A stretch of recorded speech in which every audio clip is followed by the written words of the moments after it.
¿Cómo identificar a los que desprecian a Dios? En el nombre del Padre, del Hijo, del Espíritu Santo. Amén. Palabra de vida del Santo Evangelio según San Mateo, capítulo 25, versículos del 31 al 46. En aquel tiempo Jesús dijo a sus discípulos: Cuando venga el Hijo del Hombre, rodeado de su gloria, acompañado de todos sus ángeles, se sentará en su trono de gloria. Entonces serán congregadas ante él todas las naciones, y él apartará a los unos de los otros, como aparta el pastor a las ovejas de los cabritos, y pondrá a las ovejas a su derecha y a los cabritos a su izquierda. Entonces dirá el rey a los de su derecha: Vengan, benditos de mi Padre, tomen posesión del reino preparado para ustedes desde la creación del mundo. Porque estuve hambriento y me dieron de comer, sediento y me dieron de beber. Era forastero y me hospedaron, estuve desnudo y me vistieron, enfermo y me visitaron, encarcelado y fueron a verme. Los justos le contestarán entonces: Señor, ¿cuándo te vimos hambriento y te dimos de comer, sediento y te dimos de beber? ¿Cuándo te vimos de forastero y te hospedamos, o desnudo y te vestimos? ¿Cuándo te vimos enfermo o encarcelado y te fuimos a ver? Y el rey les dirá: Yo les aseguro que cuando lo hicieron con el más insignificante de mis hermanos, conmigo lo hicieron. Entonces dirá también a los de la izquierda: Apártense de mí, malditos, vayan al fuego eterno, preparado para el diablo y sus ángeles, porque estuve hambriento y no me dieron de comer, sediento y no me dieron de beber, era forastero y no me hospedaron, estuve desnudo y no me vistieron, enfermo y encarcelado y no me visitaron. Entonces ellos le responderán: Señor, ¿cuándo te vimos hambriento o sediento, de forastero o desnudo, enfermo o encarcelado, y no te asistimos? Y él les replicará: Yo les aseguro que cuando no lo hicieron con uno de aquellos más insignificantes, tampoco lo hicieron conmigo. Entonces irán estos al castigo eterno y los justos a la vida eterna. Palabra del Señor. Gloria a ti, Señor Jesús. Pues, queridos amigos, el Señor Jesús nos dice: ámense los unos a los otros como yo los he amado. De tal manera que amar al prójimo es amar a Dios. Y por eso este fragmento del Evangelio, al tiempo que nos habla de la vida eterna, también nos habla de la fe que debemos de tener para ver a Dios en nosotros. Y esto será más fácil si tú ves a Dios en tu corazón. Y entonces es también cuando entendemos, ya lo hemos dicho, Dios es misericordioso conmigo, Dios me perdona, yo debo de ser misericordioso, yo debo de perdonar. Pues más de alguno podría decir: ay, ojalá si estoy enfermo, si estoy necesitado, si estoy encarcelado, pues me vengan a ver. Quiera Dios que así sea, ¿eh? Pero si no, siempre tendremos que recordar: Dios está con nosotros. Pero aquí lo más importante es: me quito yo del centro. Siempre tendré a alguien a quien poder ir a ver, a quien ayudar, a quien auxiliar, a quien enseñar.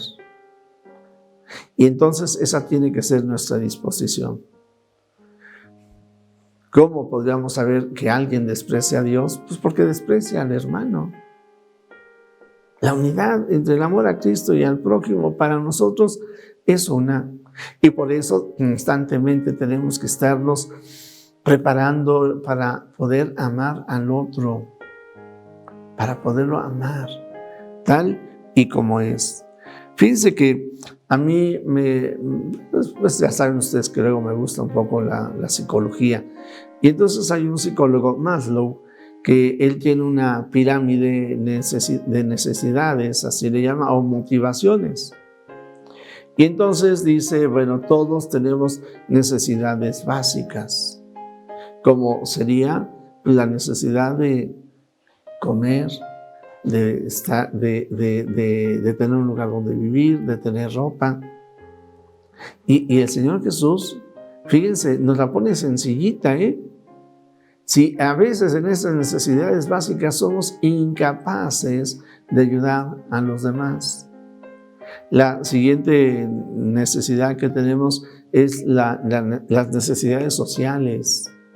Que los demás nos quieran, nos aprecien, nos reconozcan, que tengamos en una familia, por ahí comenzaríamos, cada quien tiene su lugar, el niño por niño, el anciano por anciano, el adulto, el papá, la mamá, el hermano, ¿quién?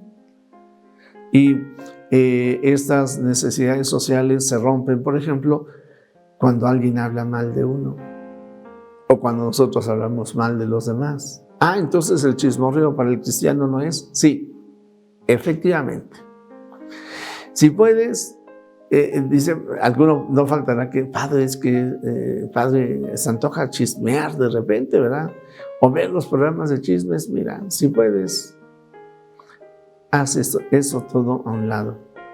Las siguientes necesidades que nosotros tenemos son precisamente estas necesidades que nosotros podríamos llamar intelectuales.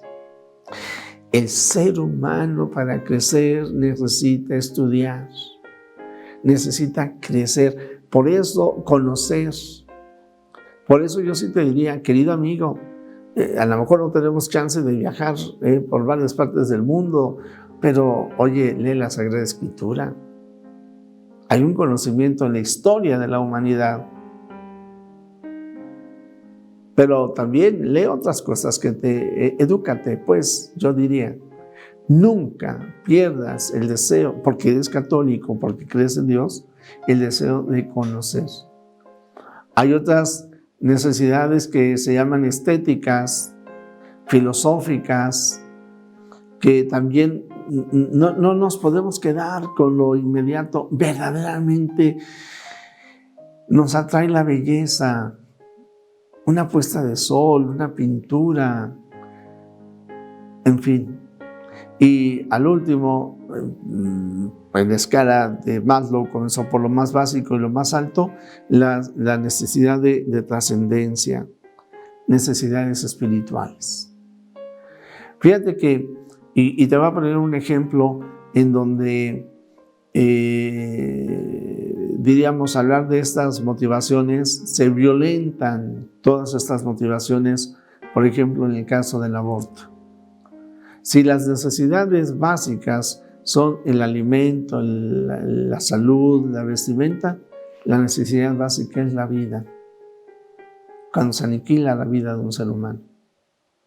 Cuando estamos hablando de estas otras necesidades sociales, a veces al niño se le aborta porque se considera que no era esperado o se le considera como un enemigo.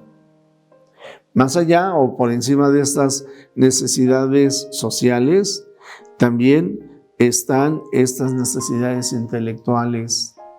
Se niegan los datos de la ciencia. La vida del ser humano comienza desde el momento de la concepción, no a las 12 ni a las 14 semanas. Desde el momento de la concepción, las necesidades intelectuales y filosóficas, la ética, la bioética, verdaderamente por humanidad yo debo de respetar la vida del más pequeño, del más débil. Y en la última escala, las espirituales, es que la vida del ser humano no se la da ningún otro ser humano, ni yo me la doy. El dueño de la vida es Dios. Y por respeto a Dios debo de respetar y valorar a todo ser humano. Pues, querido amigo, hay una pequeña aplicación, yo diría muy práctica sobre el tema del aborto, como para poder reconocer que hay personas que desprecian a Dios. Que no sea tu caso. Y si lo fue, podemos corregir. Jesús, que todos te conozcan y te amen es la única recompensa que quiero. El Señor está contigo. La bendición de Dios Todopoderoso, Padre, Hijo y Espíritu Santo, descienda sobre ti, sobre tu familia, sobre México y el mundo entero. Amén.